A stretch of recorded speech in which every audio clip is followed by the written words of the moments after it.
Cuando la izquierda dice que los países nórdicos son socialistas, están mintiendo rotundamente. Y hoy descubrirás por qué.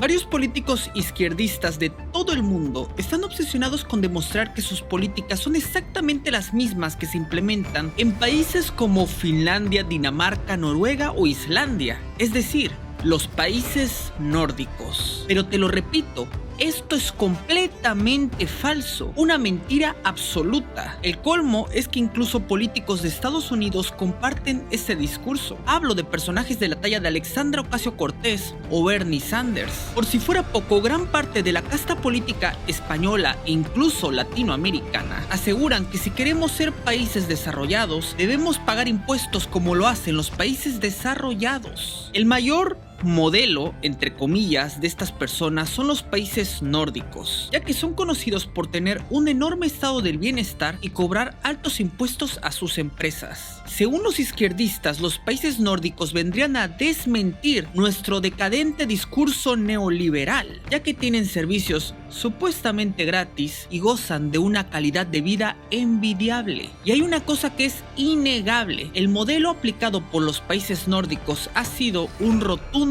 éxito. Y en parte es verdad, estos países han aplicado una especie de socialdemocracia que ha demostrado ser bastante funcional. Y llegados a este punto debemos plantearnos una pregunta: ¿por qué? Como te decía previamente, los políticos izquierdistas argumentan que el éxito de los nórdicos es una clara muestra de que el neoliberalismo es una farsa. Pero están mintiendo. De hecho, es todo lo contrario. Su éxito demuestra que nosotros estamos del lado correcto de la historia. Los países nórdicos tienen una economía de mercado, un modelo liberal, donde se valora el emprendimiento, el esfuerzo, el ahorro. Los políticos de esos países fueron muy inteligentes y comprendieron que sin un sector privado sano y enorme, no habría sector público que mantener. Por eso son conscientes de que si quieren mantener su estado del bienestar, primero deben preocuparse porque el empresario esté bien y pueda trabajar libremente. Estos países son tan liberales que cada año ocupan los primeros lugares del índice de libertad económica de la Fundación Heritage. Los países nórdicos no se parecen en nada a Latinoamérica.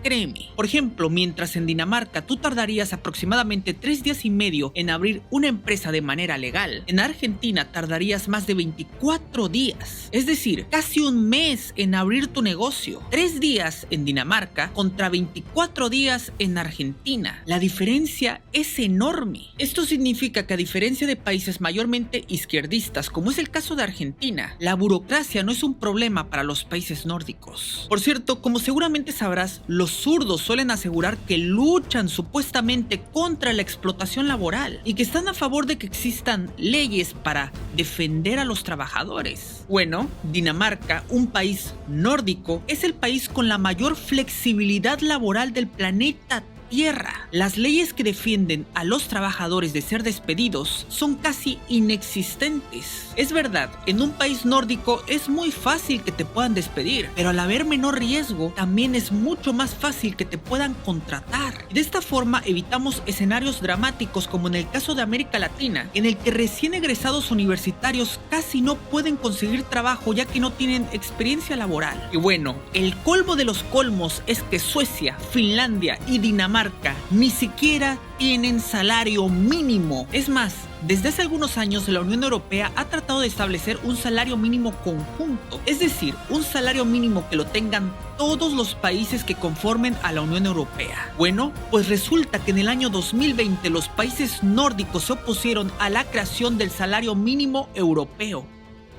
Tal como lo escuchas, ya que lo vieron como una amenaza para su modelo laboral de negociación colectiva y lo percibieron como un perjuicio para los trabajadores. Incluso el político socialdemócrata danés Peter Hummelgaard consideró que esta propuesta de la Unión Europea en el mejor de los casos causaría problemas y que lo más probable es que terminaría destruyendo a largo plazo el modelo laboral danés. Muy izquierdistas no son, ¿cierto? Y es que la mentalidad de la sociedad nórdica está tan corrida hacia el capitalismo, el liberalismo y la derecha, que incluso políticos socialdemócratas comparten nuestras ideas. Y saben una cosa, realmente me encantaría que los políticos socialdemócratas e izquierdistas de América Latina, España e incluso Estados Unidos sean así, como los del Partido Socialdemócrata danés. Realmente podríamos conversar, llegar a acuerdos y construir un futuro mejor para nuestros hijos. Y bueno, aquí es cuando llegamos a uno de los momentos más importantes de este video.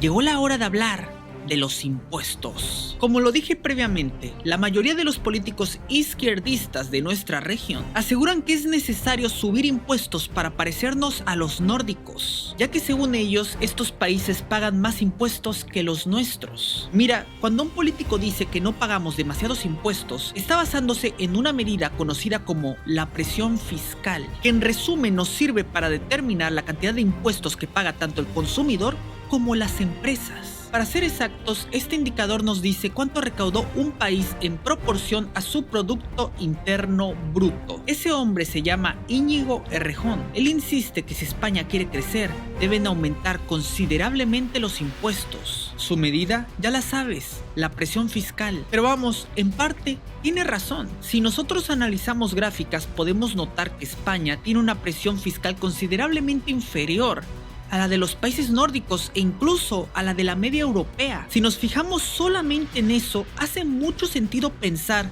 que hay que subir los impuestos para poder recaudar más y así tener una socialdemocracia a la altura de los países nórdicos. Pero ¿sabes una cosa? La presión fiscal no es tan importante como el esfuerzo fiscal.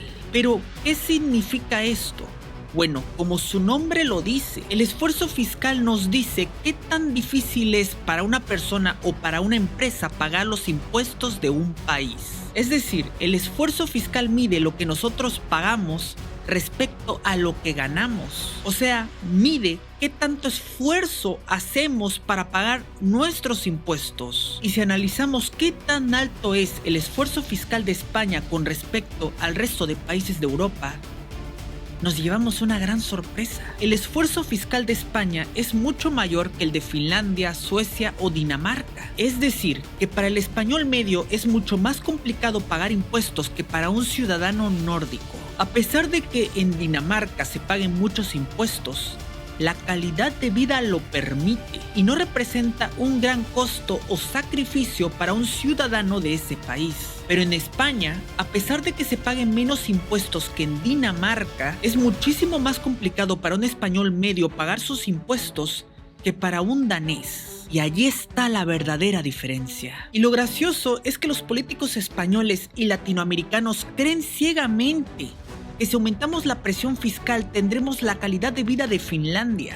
Por favor. Pero ¿sabes? Yo creo que no lo creen. Ellos saben perfectamente que están mintiendo, pero necesitan una excusa para justificar su despilfarro de dinero. La realidad es que si subimos nuestra presión fiscal y la equiparamos con la de los países nórdicos, tendremos fuga de capital, desempleo, inflación e incluso aumentará el empleo informal, es decir, la famosísima economía sumergida. Si los políticos españoles creen que aumentando los impuestos se parecerán a los países nórdicos, se equivocan. Si aumentan los impuestos se parecerán a Venezuela. Ese es el destino.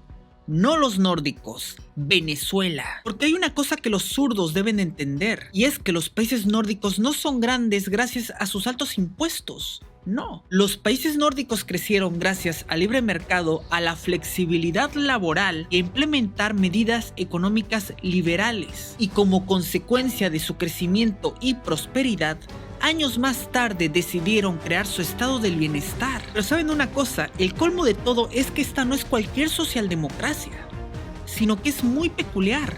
Hablamos de un estado del bienestar eficiente. El mejor ejemplo lo tenemos en la educación. Varios países nórdicos utilizan el sistema de vouchers implementado por el prestigioso economista Milton Friedman, un señor a quien muchos progres consideran como el padre del neoliberalismo. Pero bueno, el sistema de vouchers consiste en dar el dinero destinado a la educación directamente a los padres de familia en lugar de dárselo a las escuelas públicas. De esta forma simulamos el libre mercado, ya que al darle el dinero directamente a los padres, ellos podrán elegir la escuela que consideren mejor para sus hijos. Esto obliga a los colegios a mejorar para poder competir y quedarse con la mayor cantidad de alumnos posible. Por eso es que la educación en estos países es tan buena, la mejor del mundo. Y esto es gracias al liberalismo económico, un sistema totalmente diferente y opuesto a todo aquello que la izquierda tanto adora. ¿Te das cuenta? La clave de su socialdemocracia es la eficiencia. Como te lo he dicho, ellos saben que su estado del bienestar debe ser sostenible, por lo que cuidan al autónomo, al empresario y a su vez mantienen un estado con poca burocracia y sumamente eficiente, ya que para que el modelo de estos países pueda ser sostenible, deben tener más ingresos que egresos. No puedes despilfarrar ni gastar el dinero que no tienes, tal como sucede en América Latina o incluso en España. Querer que tu país aplique políticas socialdemócratas sin tener un enorme y fuerte sector privado que lo respalde es como querer comprarse un Lambo o un Ferrari sin nunca haber trabajado en tu vida. Si queremos parecernos a los nórdicos, primero debemos bajar los impuestos, flexibilizar el mercado laboral, acabar con el salario mínimo, reducir drásticamente la burocracia, valorar el ahorro, el trabajo, el esfuerzo. Y una vez que pasen varias décadas y nuestro país alcance cierto nivel de prosperidad, las generaciones futuras podrían plantearse la creación de un estado benefactor que sea eficiente. Pero eso sí, a costa de frenar su crecimiento. A mí me causa gracia que esto es precisamente todo lo contrario que lo que proponen políticos izquierdistas como Bernie Sanders o Alexandra Ocasio-Cortez, que mientras aseguran que sueñan con que Estados Unidos sea tan próspero como Dinamarca o Suecia, exigen la creación de programas que requieren un enorme gasto público, además piden que se aumente el salario mínimo y Ocasio-Cortez grita por los cuatro vientos "Tax the Rich", que paguen los ricos. Miren, con estas políticas, Bernie Sanders y Ocasio-Cortez no llevarán a Estados Unidos a seguir el camino de Suecia, sino el de Argentina. Los países nórdicos no son socialistas y decirlo es una rotunda mentira. Pero no permitas que te lo diga yo. Mejor que lo haga el primer ministro de Dinamarca. I know that some people in the US associate the Nordic model with some sort of socialism. Therefore, I would like to make one thing clear. Denmark is far from a socialist planned economy. Denmark is a market economy. The Nordic model is an expanded welfare state which provides a high level of security for its citizens, but it is also a successful market economy with much freedom to pursue your dreams and live your life. Te recomiendo ver este video cuantas veces puedas, estudiarlo e incluso investigar por tu cuenta, para que en estas navidades dejes a tu primo o tu tío comunista retratado. Y quizás de esta forma más de uno empiece a enamorarse de las ideas de la libertad.